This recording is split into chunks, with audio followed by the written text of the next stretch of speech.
dimly lit apartment at 2 a.m.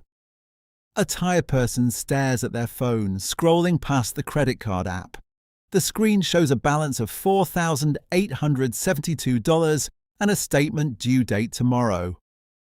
Background music is subtle tension, pulsing like a heartbeat that won't slow down.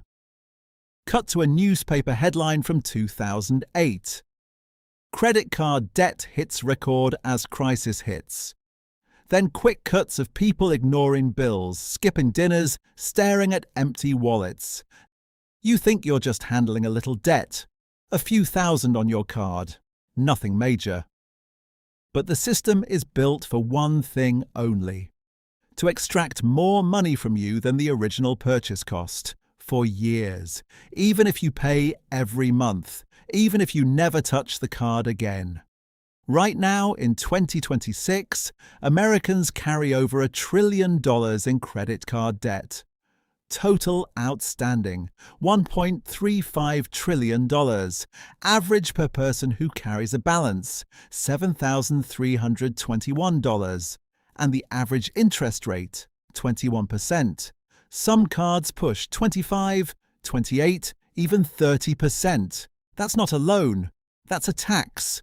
A silent compounding tax that most people simply ignore. And while you scroll past the app, the balance grows. The interest compounds. And one day the bill is so big you realize you have no choice but to address it. What if I told you that ignoring it isn't just a bad habit? It's a strategy most financial experts say is the slowest, most expensive way to get out of this trap. But first, why does this matter right now?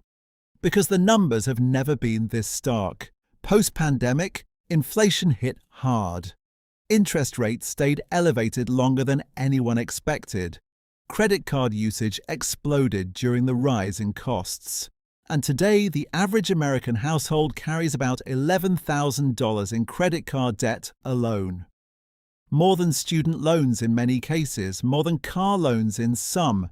Yet 46% of all credit card holders carry a balance from month to month. They're not using it for emergencies anymore. They're using it because it's convenient, or because they can't stop, or because they genuinely believe they'll pay it off next month. And that belief? That's the quiet killer. Split screen. Left. Calm graph showing 0% APR with perfect on-time payments. Right. Steep upward spiral of a $5,000 balance at 22% APR. Minimum payments only. Years and years of interest stacking like unpaid bills piling up. Let's walk through exactly how this works. Step by step. No jargon. Just the reality. First, the grace period. Most cards give you 21 to 30 days from the statement closing date before interest kicks in. You buy something on the 15th, pay it off on the 10th of the next month. No interest. You feel like a hero. Until you don't. But here's where the trap tightens. Once you carry even a single dollar forward, the grace period disappears for that cycle. Interest starts accruing immediately on everything new you buy. And if you're behind, it keeps compounding. Credit card issuers use something called the average daily balance method. Not your balance at the end of the month. Not the highest, the average. Every single day the balance is tallied. Imagine you have a $3,000 balance on the 1st. You spend $500 more on the 10th. You pay $1,000 on the 15th. That $1,000 payment reduces the balance for 15 days. The $500 spend increases it for 15 days. Your average daily balance might sit at $2,500. Now multiply that by the daily interest rate. At 22% APR, that's 0.0603% per day.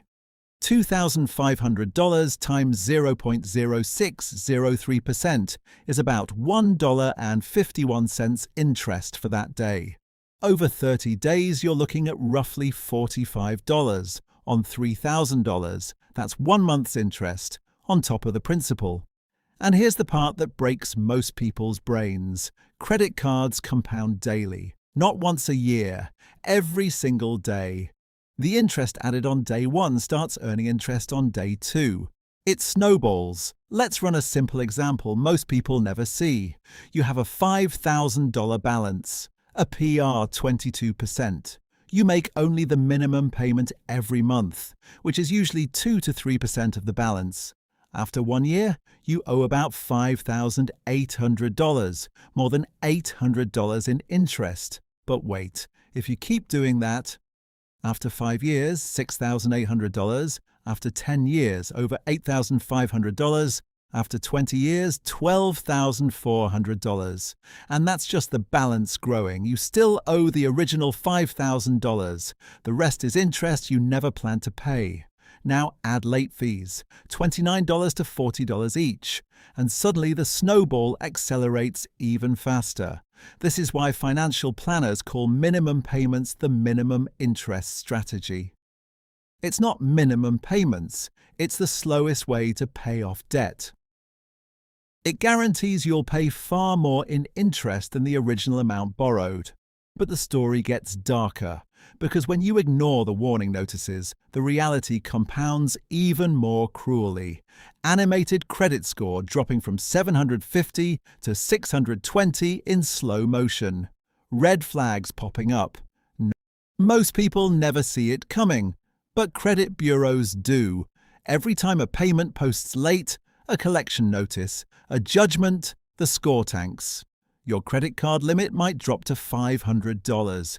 Your ability to buy a car, rent an apartment, or even get a new job, all suddenly harder. And here's the part the ads don't show. Ignoring the debt doesn't make it disappear. It just lets it grow while you sleep. The popular hype is everywhere. Pay it off with a balance transfer. 0% intro APR offers. Debt consolidation. Debt snowball. These sound like solutions, but they're not. Not when the interest rate is 22%.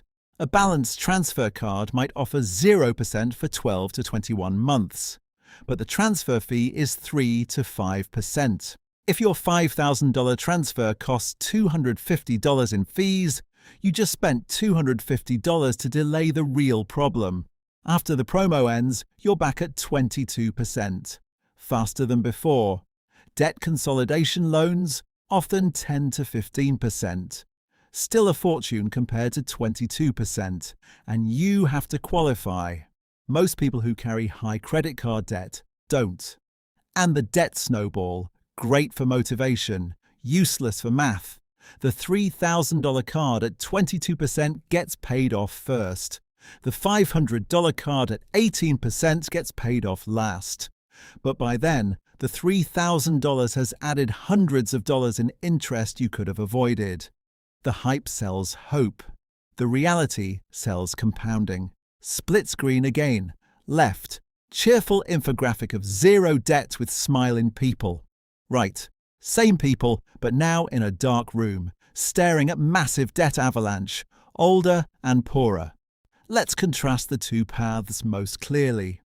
Path 1, the hype. You pay minimum. You get it under control somehow. You ignore the app. You tell yourself, next month I'll be better. You keep buying. The balance never drops. The interest never stops. Path 2, the reality. You pay more than minimum. You attack the highest rate first. You use balance transfers strategically. You negotiate lower rates when possible. You cut spending until the math works in your favor. Which path do you think wins? The one that feels good today, or the one that actually gets you out? The uncomfortable truth? Ignoring the debt and hoping for the best is the path that keeps you poor longest. Because while you're ignoring, the lenders are compounding your cost. At 22%, 1 year of minimum payments cost you more than the entire principal if you had paid it down aggressively. And the broader picture? This isn't just personal. This is a system problem. Macro view. US flag subtly in background. Narrator voice rising slightly, steady. Total consumer debt in America right now is over $17 trillion. Credit cards are the fastest growing slice. They're unsecured, they're easy to access, and they're designed to keep you in the game forever. When people finally face the reality, late payments, collections, judgments, these become the most common unsecured debts listed in bankruptcy. Chapter 7 can wipe them out completely, but the damage? Your credit score drops to the 500s for years. Your ability to rent or buy a house? Gone for a decade. Your kids' future? Partially shadowed. The math of ignoring it isn't just about your wallet, it's about your entire financial life. But here's what most people don't ask themselves. What happens when you stop ignoring? What does the alternative look like? Timeline graphic. 2010. Low interest, manageable debt. 2022. Rates spike, balances rise. 2026. Now with compounding visible on screen. For decades, the narrative was simple: pay it off, or at least pay it down. But that narrative changed when rates stayed high, when inflation made basics cost more, when convenience became necessity. And the people who ignored the early warnings? They paid the price first. Their credit tanks, their options vanish, while the system keeps pumping out more cards, more offers, more temptation. So here's the unresolved question that lingers long after the video ends. If the math is this brutal, why do so many of us keep choosing to ignore it? Is it denial? Is it fear of the unknown? Is it the quiet power of convenience? Or is it simply the easiest path? The one that feels manageable until it doesn't. Close up on the person's phone screen. Balance ticking upwards slowly. Narrator, calm, direct. Ending on a note of quiet challenge. The choice is still yours, but the longer you ignore the high interest, the more expensive and painful it gets. Think about that the next time your card buzzes, before you hit pay, before you tell yourself, I'll do better next time. Because the debt doesn't care about your feelings. It only cares about the interest rate. And right now, at 21 to 23% on average, the interest rate is winning, unless you stop ignoring it.